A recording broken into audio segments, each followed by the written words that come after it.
chapter 30, reading from verses 6 and 7. Jeremiah chapter 30, verse 6, ask ye now and see whether a man does travail with child in frequent pain, and having been frequent pain, devastating, terrible pain seizing him, does a man travail?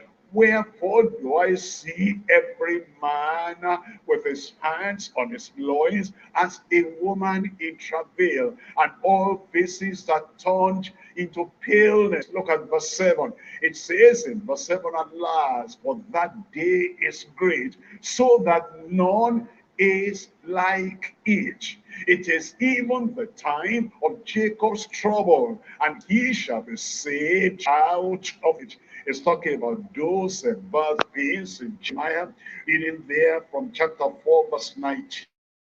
4 verse 19, my bowels, I am pained at my very heart. My heart maketh and my peace, because that was heard, O my soul, the sound of the trumpet, the alarm of war. It says that's the reason why that devastation will come. That's the reason why those evil things will come. And then in verse 31, for I have heard a voice as of a woman in travail, and the anguish as of her that bringeth forth a first child, the voice of the daughter of Zion that bewaileth herself, that spreadeth her hands, saying, woe is me now, for my soul is weary because of the murderers. It's talking about the lament. It's talking about the sorrows of us pain going to take place in that day. And I pray as the Lord is revealing all this to us, we will remain ready for the coming of the Lord in Jesus' name. In Jeremiah chapter 13, verse 21. Jeremiah chapter 13, 21, will thou say, when ye shall time of that a great tribulation is the time of punishment, is the time of wrath. It says, what will you say at that time? When he will rise up to punish the whole world, for thou hast taught them to the captains as the chief. Take thee, look at this, as woman in travail, as a woman in travail, is talking about the birth pains and the travail of the people at that time.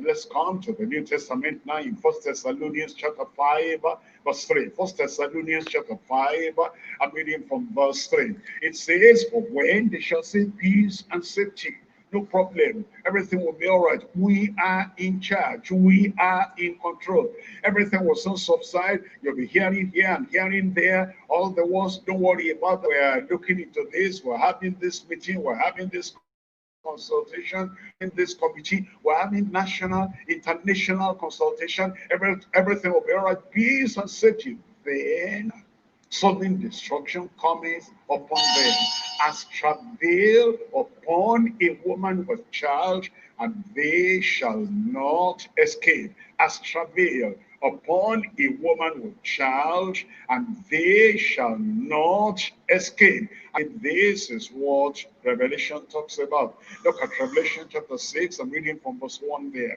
In Revelation chapter 6 and from verse 1, it's talking about the times of war. It's about the times of deception and about the times of false peace. It's talking about the time when all that devastation will come all over the world, and the people of the world will be taken by surprise. As Revelation comes now, it's giving us in pictorial form. And John the beloved said, and I saw when the Lamb opened one of the seals, I heard as it were the noise of thunder. One of the four beasts, the living creature, saying, come and see. In verse 2, what did he see in verse 2? And I saw, and behold, a white horse, and he that sat on him had a bow, and a crown given unto him, and he went forth conquering and to conquer.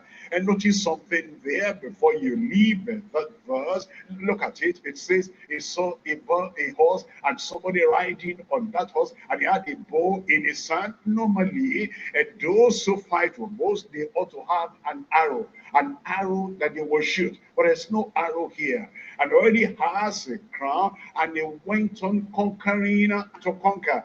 That's the false peace that the Antichrist will bring at the beginning. He rides into those countries, he rides into all those communities, and then he has a bow in his hand. He says, look at my bow, there's no arrow, I am for peace. And by that deceptive peace, by that deception, he conquers them, and he keeps on conquering. But then in verse 3, something is going to happen. And when he had opened the second seal, I heard the second beast say, come and see. And what did you see in verse 4? In verse 4 it says, and there went out another horse that was red, that's the color of blood, and power was given to him that sat thereon to take peace from the earth. When he was saying peace, peace is conquering by peace and conquering by flattery. All of a sudden, it turns around and it changes and it takes peace from the earth, and that they shall kill one another. Those are the wars and the rumors of wars, nation against nation, and country against country, and this community against that community. They should kill one another. And there was given him a great sword. And then in verse 5, the next thing now comes, and it says, when he had opened the third seal, I heard the third beast say, come and see. And I beheld, and a black horse, and he that sat on him had a pair of balances in his hand. Look at verse 6. And I heard a voice in the midst of the four beasts saying, a measure of wheat for a penny, and 3 measures of barley for a penny, and see that thou ought not oil and the wine. You know what that is saying? A pair of balances to measure food,